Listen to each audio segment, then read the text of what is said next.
পারবো না। বিরুদ্ধচারণকারীদের বিরুদ্ধে আমাদের পক্ষ থেকে সর্বোচ্চ ফাঁসির দাবি জানাচ্ছি। আলহামদুলিল্লাহ রাব্বিল আলামিন।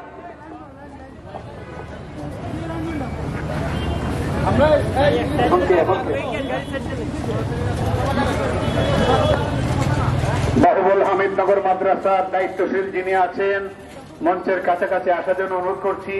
জামিয়া কাসিমুল উলুম বাহুবল থেকে যারা আসছেন মঞ্চের কাছাকাছি আসার জন্য অনুরোধ করছি।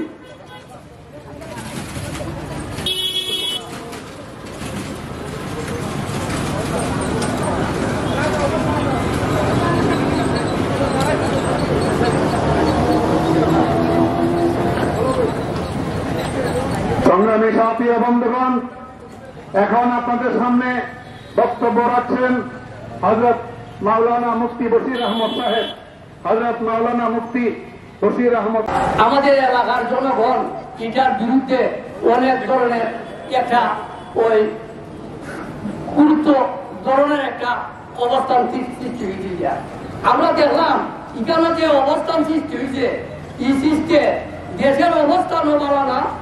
আমরা তৎকালীন সময়ে আমরা আসরের নামাজ থেকে মাগরিবের নামাজ থেকে এশার নামাজ পর্যন্ত আমরা একই মসজিদে বইটা এটার একটা ফয়সালা আমরা যে অবয়ব এটা হলে মিল্লা আমরা নিছি।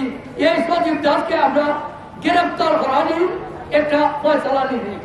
এখন আমাদের হবিগঞ্জের যে আমাদের ইসলামী ফাউন্ডেশনের যে সভাপতি আছেন উনার মাধ্যমে আজকে আমরা এই যে মানববন্ধন করা হয়েছে, আমরা সজীব দাসের বিরুদ্ধে মানববন্ধন করার কারণ হইল সজীব দাস যে কুটাক্ত করছে আমাদের নবীর বিরুদ্ধে, এটা আমাদের মুসলমান হিসাবে সবাই আঘাত লাগার কথা।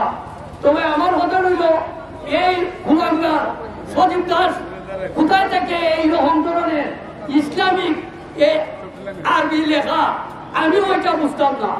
সে যে লেখছে এবং আমাদের নবীর বিরুদ্ধে এবং সে কোথায় যে পাইল এবং কে বা কারা আছে, আমি দুর্ভাবে দাবি রাখবো প্রশাসনের কাছে যাতে এইটার মূল জোর বার করবার জন্য।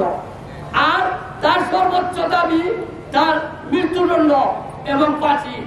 এই বলে আমার বক্তব্য শেষ করলাম। আসসালামু আলাইকুম।